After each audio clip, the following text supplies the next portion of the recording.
Alors moi, je suis critique sur l'utilisation du terme addiction, qui est un terme qui est utilisé constamment par les médias avec accro aux jeux vidéo ou le addict, les mots comme ça, qui pour moi n'ont pas de,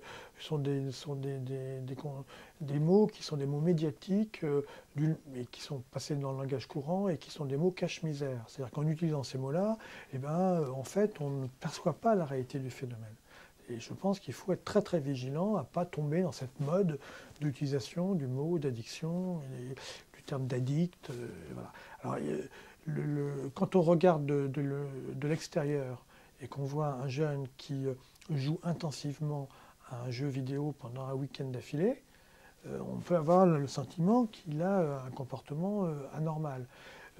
Moi, ce que je pense, c'est qu'il faut comprendre le déterminant profond. C'est-à-dire que c'est un joueur qui vit un jeu vidéo de façon intense et qui va jusqu'au bout du jeu, de sa quête, et qui joue intensivement pendant, je veux dire, même une semaine, n'est pas forcément quelqu'un qui a une structure toxicomaniaque.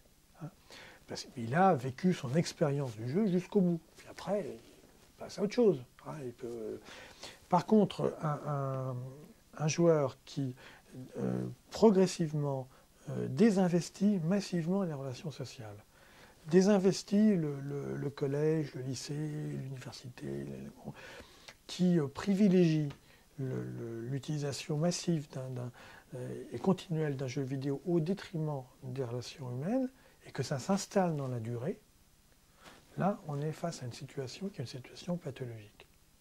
Et donc cette situation pathologique, après, il faut la comprendre. Qu'est-ce qui se passe chez ce jeune qui désinvestit autant la réalité pour se réfugier dans une réalité virtuelle.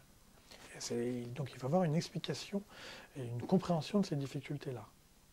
Mais le terme d'addiction, en faisant porter la responsabilité du comportement pathologique sur un objet, masque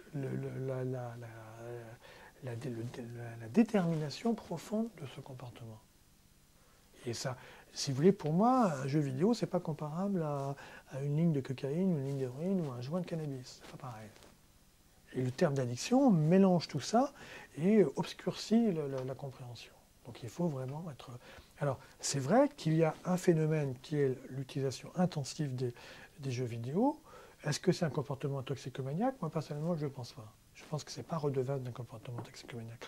Je pense que c'est redevable d'un désinvestissement de la réalité et d'un refuge dans quelque chose qui est un autre espace de réalisation, qui est l'espace virtuel. Et cet autre espace de réalisation, il a son intérêt. Il est aussi lié à une évolution sociétale. C'est-à-dire que le virtuel, ça fait partie des espaces nouveaux de la réalisation sociétale actuelle. Ce n'est pas entièrement de l'ordre du pathologique.